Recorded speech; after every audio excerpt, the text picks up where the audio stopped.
চাকরি দিই না, ফুল টাইমার, পার্ট টাইমার, অতিথি টাইমার, এইসব নানা রকম ভাবে অর্থ দিয়ে তাদেরকে কাজে লাগাই না। আমরা স্বেচ্ছাসেবক।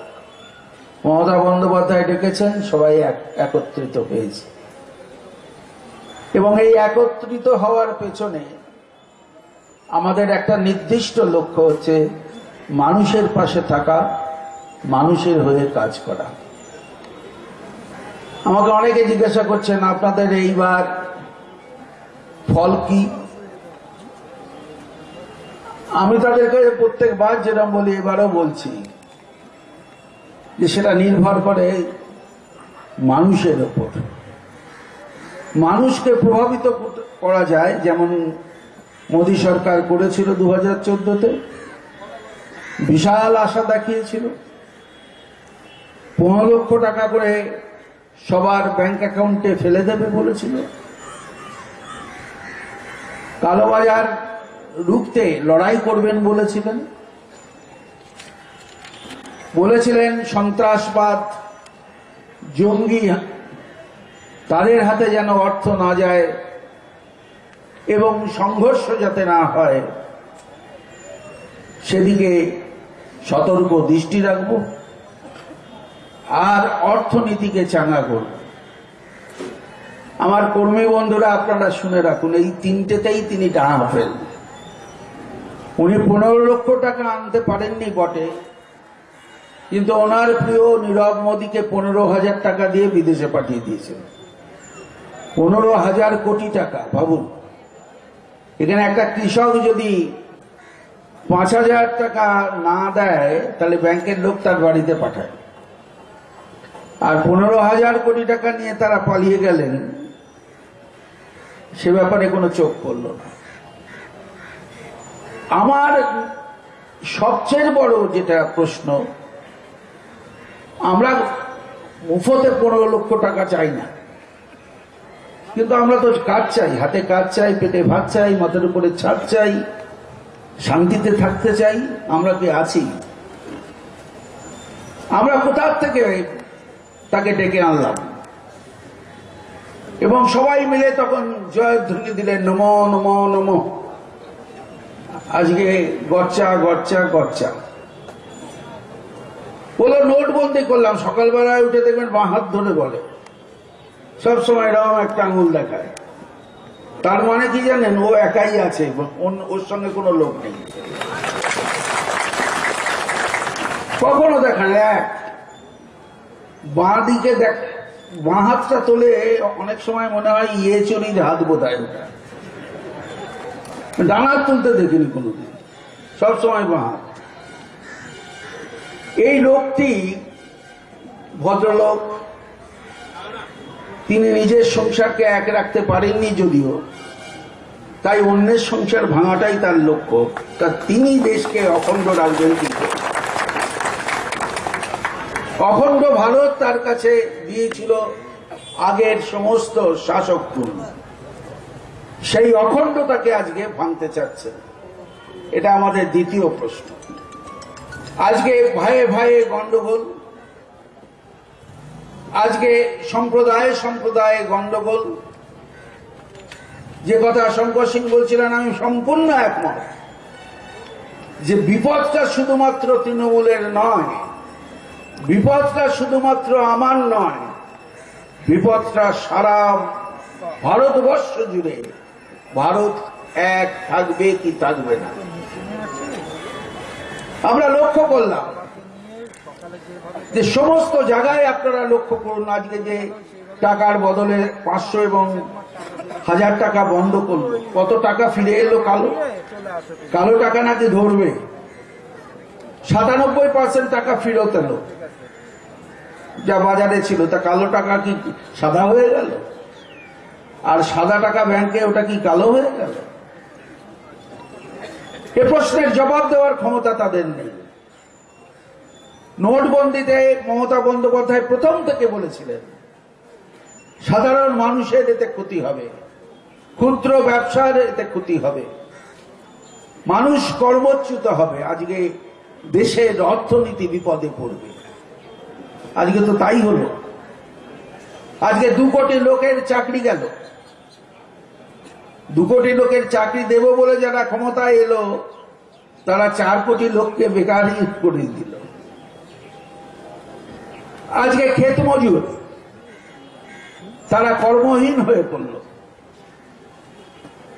আজকে কৃষি ক্ষেত্রে শুধু মহারাষ্ট্রে বিগত কয়েক বছরে 12,000 কৃষক আত্মহত্যা করল। আমরা কৃষকের ঋণ মুকুব করলাম। আমরা কৃষকদের জন্য নতুন নতুন প্রকল্প দিলাম। আমাদের অর্থনৈতিক স্বাধীনতা অতটা নেই যা শেষ করে দিয়ে গেছে বামফ্রন্ট। তা সত্ত্বেও আমরা মানুষের পাশে দাঁড়িয়ে মমতা বন্দ্যোপাধ্যায়কে সামনে রেখে আমরা মানুষের জয়গান গেয়েছি। আজকে কৃষকরা শান্তিতে আছে, আজকে ছাত্র যুব শান্তিতে আছে। শুধু ক্ষুদ্র শিল্পেই আমাদের কর্মসংস্থান কমিয়ে দিয়েছি 40%। বেকারিত্ব কমেছে, আমরা কর্মসংস্থান বাড়িয়েছি। যে জিনিসগুলোর উপরে নির্ভর করে আজকে গ্রাম বাংলা নতুন করে জেগে উঠেছে। আপনি প্রকল্পগুলো ভাবুন। কে যেন বললো জন্ম থেকে মৃত্যু। আমি জন্ম থেকে মৃত্যু বললে লোকে খুব ছোট ভাবে। আপনি জন্মালেন প্রকল্প, আপনি বড় হচ্ছেন তখনও প্রকল্প, আপনি স্কুলে যাচ্ছেন সাইকেল নিয়ে, আপনি স্কুলে বাচ্চারা যাচ্ছেন জুতো জামা প্যান্ট বিনা পয়সায় বই নিয়ে, আপনি স্কুলের সংখ্যা বাড়লো, কলেজের সংখ্যা বাড়লো, বিশ্ববিদ্যালয়ের সংখ্যা বাড়লো। এই রাজ্যের ছাত্ররা ছাত্রীরা অন্য রাজ্যে যেতে চাইল না, কিন্তু অন্য রাজ্য থেকে প্রায় 20,000 ছাত্রছাত্রী এই রাজ্যে পড়ছে। একটা নতুন দিগন্ত মমতা বন্দ্যোপাধ্যায় খুলে দিয়েছেন। আমাদের কর্মীদের সবচেয়ে বড় দুর্বলতা হলো তারা বসে শোনে না। জিন্দাবাদ যতটা দিতে অভ্যস্ত ততটা লোককে বোঝানোর জন্য চেষ্টা থেকে তারা বিরত থাকে। আমি শুধু তাই বলবো যে আমাদের একটা উন্নয়নের ব্যাপারে বুথ কমিটি স্তর থেকে প্রত্যেককেই আপনারা বাংলার উন্নয়নে মমতা বন্দ্যোপাধ্যায় কি করেছেন, আর রানাঘাট লোকসভা কেন্দ্রের মধ্যে বিভিন্ন বিধায়করা আছেন, জেলা পরিষদের লোকেরা আছেন, তারা সেটা বোঝাবেন। শুধুমাত্র মিছিল মিটিং আর বাড়িতে ঘুরলে হবে না। আমরা যখন বিরোধী ছিলাম আমি রেগুলার বলতাম 34 বছরে পেলাম কি, খালি পেট আর মাথার উপরে ছাদ নেই, অন্য অন্য করে চিৎকার দিয়েছি। আজকে আমাদের কাছে লোকে প্রশ্ন করবে 7 বছরে পেলাম কি, সেই পেলাম কিটা ভালো করে বোঝাতে হবে। আজকে যে দল বিজেপি বলছে তাদের কাছে পেলাম কি, আমারই কিছু নেই বলছে। ওরা তো কেউ, আমরা বামফ্রন্টকে দেখেছি, আমরা তৃণমূলকে দেখলাম, আমরা বিজেপিকে দেখি না। আরে কেন বিজেপিকে দেখুন? এত বড় দানব দৈত্য লোক রয়েছে কেন্দ্র সরকারে, সারা ভারতবর্ষ জুড়ে দাঙ্গাবাজ, সাম্প্রদায়িক সম্প্রীতি নষ্ট করার মতন এই জঘন্য কাজে যারা হাত পাকিয়েছে তারা কি বাংলায় এসে রাজনীতি করবে? আজকে ওকে বলছে যে রাত পোয়ালেই বুঝতে পারবে। আরে রাত তো আসবে না। এখানে মোমবাতি নিয়ে সিপিএম থাকতো, লোডশেডিং নিয়ে থাকতো, আর মমতা বন্দ্যোপাধ্যায় জামানায় সবাই আলো নিয়ে থাকে, এখানে অন্ধকার নামে না। তাই অন্ধকার দিয়ে ভয় দেখানোর কোনো চেষ্টা আমরা শুনতে চাই না। মানুষই তার প্রতিরোধ করবে। আমি রূপালীর হয়ে এই কথাই বলবো, তার মনের ব্যথা, মনের দুঃখ তাকে আগুনে পরিণত করতে হবে, চোখের জল নয়। চোখের জলকে প্রতিবাদের ভাষায়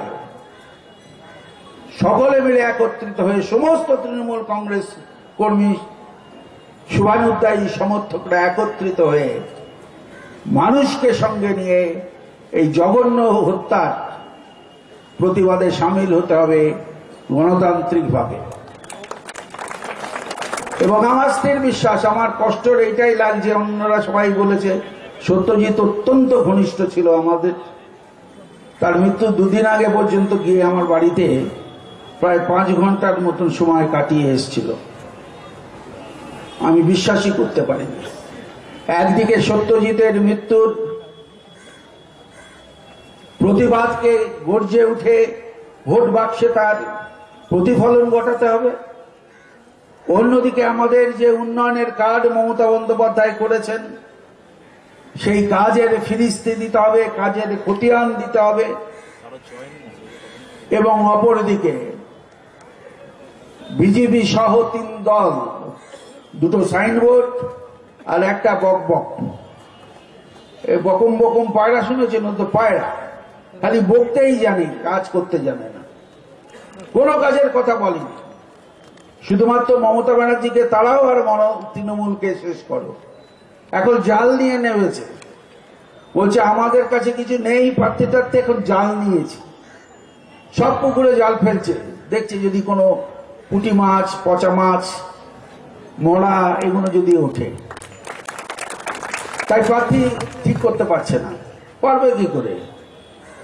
রামের কথা বলেন, রাবণের মতন আচরণ করেন।